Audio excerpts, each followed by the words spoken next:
បាទសួស្តីបងហ្នឹងហើយខ្ញុំប្រាប់ពិធីសាស្ត្រមួយក្នុងការសម្រួលនៅលើប្រព័ន្ធអេក្រង់កុងទ័រផ្សេងបើសិនមានដំណើរការល្អល្អផ្សេងអីបងជួយយកចូលកន្លែង reset វាបង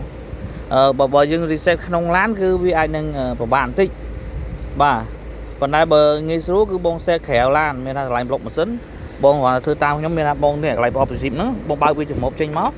បងនឹងឃើញ opposite មួយពណ៌លឿងនេះមិនថា can សាំងឬ can PAV គឺមានហើយអញ្ចឹងបងចាប់ដកវាសដកវាតិចមកសដកវាឡានយើងប្លុតឡានយើងនេះឡានយើងកំពុងឆេះក៏បានដែរកំពុងឆេះឬបើកសោអនអីបងចាប់ដកអានឹងបន្ទុះមកហើយមួយនាទីក្រោយចាំរុញចូលវិញនោះវានឹង restart ទៅលើអេក្រង់កុងទ័រក៏ដូចជាអេក្រង់កំសាន្តហ្នឹងគឺ restart ឲ្យវាដំណើរការ smooth ឡើងវិញពេលខ្លះយើងប្រើវាអត់ត្រូវចំណុចវាឬក៏អ៊ូលអីផ្សេងហ្នឹងកន្លែងហ្នឹងបងណាកន្លែងដែលត្រូវ reset បាទខ្ញុំចុចកន្លែងប្លុកអាហ្នឹងមកចាប់ទៅដកចេះដកអញ្ចឹងមកហើយយើងដាក់ចូលមកសន្ទុះយើងដាក់ចូលវិញអញ្ចឹងមកគឺវានឹងដំណើរការ restart លើអេក្រង់ហ្នឹងហើយបាទអរគុណច្រើនបងហើយទីសាមួយទៀតគឺបងចុចនេះ6ដងជាមួយខ្ញុំចុចមើល1 2 3 4 5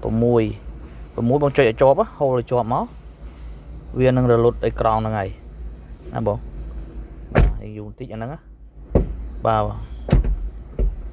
ឃើញទេវាលុតទាំងអស់ហ្នឹងរបៀប restart ដូចគ្នាបាទ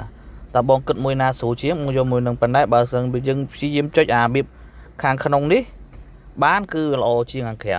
បាទហ្នឹងជា system របស់វាអញ្ចឹងបងធ្វើតាមហ្នឹងណាបងណាបាទ